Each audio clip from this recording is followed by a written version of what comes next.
Informasi selanjutnya datang dari Direktorat Tindak Pidana Bareskrim Polri yang memusnahkan sebanyak 388 ton ganja yang ditanam di ladang seluas 51 hektar lebih di Kabupaten Gayo Lues, Aceh.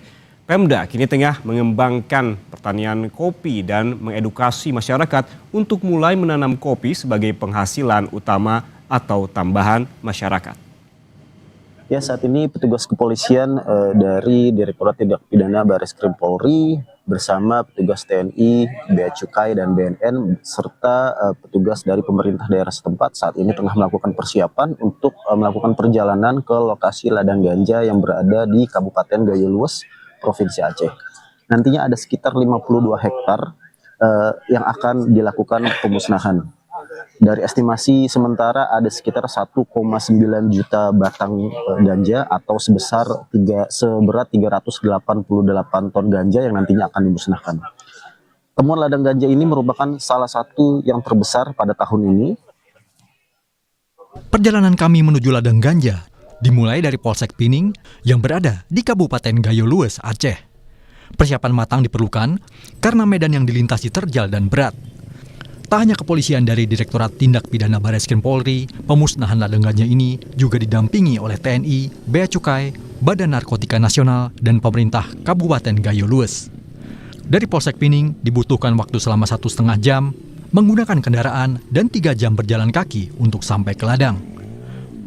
Menerobos lebatnya hutan di perbukitan Kecamatan Pining, Kabupaten Gayo Lues, petugas gabungan saling bantu untuk melintasi medan yang terjal dan menanjak.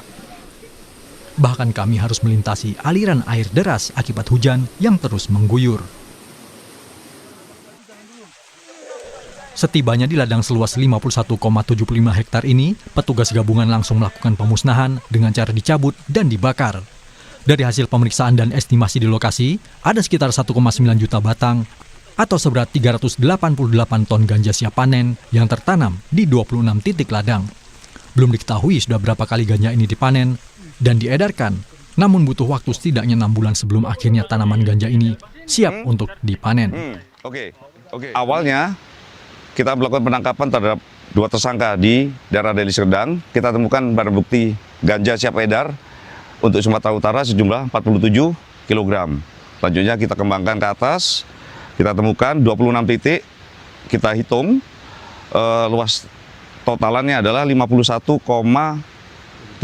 hektar. Selanjutnya akan berproses dilakukan pemusnahan bersama rekan-rekan dari TNI, Bea Cukai, BNNK, Forkopinda dari Gayo Lues, dan mitra kerja lain. Temuan ladang ini tentu menjadi evaluasi bagi pemerintah, terutama pemerintah Kabupaten Gayo Lues. Saat ini, pemerintah Kabupaten Gayo Lues tengah fokus mengembangkan pertanian kopi masyarakat.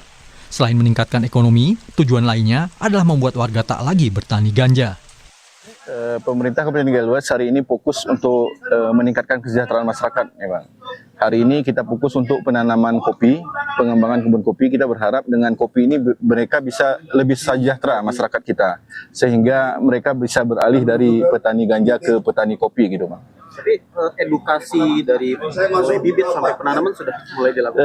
Kita sudah lakukan itu semua dan kita juga alhamdulillah Kabupaten Gayo Lues mendapat bantuan pengembangan perkebunan kopi dari Kementerian Pertanian, Pak. Untuk 2026 ini ada sekitar 4.000 hektar. Nah, ini juga kita prioritaskan untuk mereka-mereka yang terafiliasi dengan perkebunan ganja ini, gitu Pak. Bisa dibayangkan dampak yang ditimbulkan jika ladang ganja ini tak ditemukan petugas kepolisian dan berhasil beredar ke masyarakat. Ladang seluas 51,75 hektar ini terbagi dari 26 titik yang tersembunyi di area perbukitan. Terdapat 1,9 juta batang jika diestimasi, dengan total berat mencapai 388 ton.